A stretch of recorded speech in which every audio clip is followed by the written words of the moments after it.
সারিতে দাঁড়িয়ে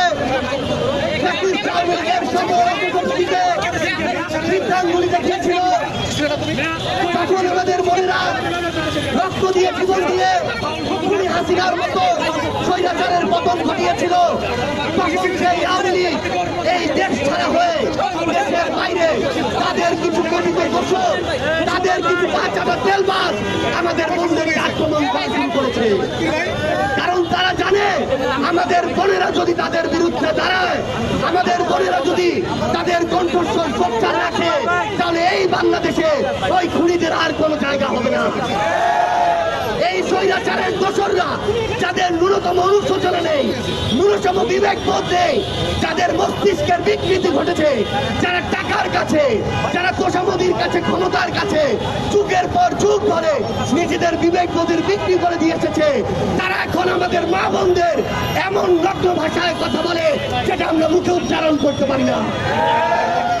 ওই স্বৈরাচারের দোসরদের বাচ্চাটা তেলবাজদের আমরা বলতে চাই, নিজের যদি ঘর থাকে, নিজেরা যদি কোন মায়ের পেট থেকে এসে থাকেন, নিজেদের কোন যদি সন্তান থাকে, তাদেরকে গিয়ে জিজ্ঞাসা করুন যে আপনার ওই মেয়ে সন্তান, আপনার স্ত্রী, আপনার ওই মা, আপনার এভাবে একজন বোনকে, একজন মেয়েকে এভাবে গালি দেওয়াকে সমর্থন করে কিনা।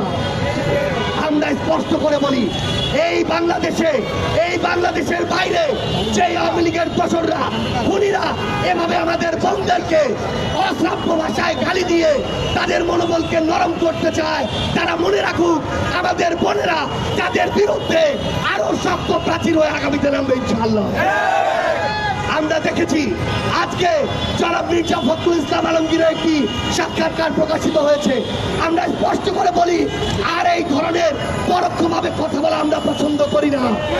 আমরা তাদের কাছে জানতে চাই, তারা ক্ষমতায় আসার জন্য জনগণের আস্থা যখন প্রতিনিয়ত হারাতে বসেছে, তখন কি আবার তারা ভারতের সাথে নেগোসিয়েশন করে, তাদেরকে খুশি করে, আওয়ামী লীগকে পিঠ চাপড়ে জাতীয় পার্টির সাথে নেগোসিয়েশন করে তারা কি এই বাংলাদেশে নতুন করে ক্ষমতায় আসতে চায় কিনা? তাদেরকে মনে রাখতে হবে 2024-এর অভ্যুত্থান শুধুমাত্র শেখ হাসিনার বিরুদ্ধে ছিল না, 24-এর অভ্যুত্থান শুধুমাত্র ফ্যাসিস্ট আওয়ামী লীগের বিরুদ্ধে ছিল না, 24-এর অভ্যুত্থান আধিপত্য, এই যে বাংলাদেশে যে আধিপত্যবাদ জারি করেছিল ভারত, তাদের ওই আধিপত্যের বিরুদ্ধেও ছিল।